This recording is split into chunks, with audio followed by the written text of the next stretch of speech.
இங்க பாருங்க, இவனோட பெரிய தொல்லையா இருக்கு. வீடியோ எடுக்குங்கிறான். என் ஃப்ரெண்டுக்கு பர்த்டே. ஹலோ, இங்க பாருங்க, என் ஃப்ரெண்டுக்கு பர்த்டே எல்லாம் இது பண்ணிக்கிட்டு என் ஃப்ரெண்ட் எல்லாம் நிக்கிறாங்களா?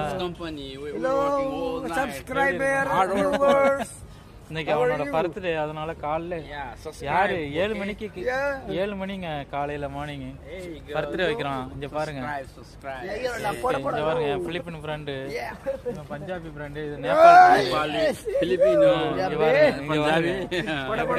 காலையில வேலை முடிச்சுட்டு வந்து என்ன பாடுபடுத்துறாங்க பாருங்க. இவங்களோட பெருந்தொல்லை இருக்குது நண்பர்களே. இங்க பாருங்க, இவங்க எத்தனை மணிக்கு பார்ட்டி வைக்கிறாங்க. எல்லாரும் நைட் வைப்பாங்க, இவங்க வந்து காலையிலே வைக்கிறாங்க. இங்க பாருங்க, பெரிய தொல்லையா இருக்கு. ஓகே, இங்க பாருங்க, இந்த கடல்ல வேலை பார்த்துட்டு வந்து இவங்க படுத்துற பாடு பாருங்க. ஓகே.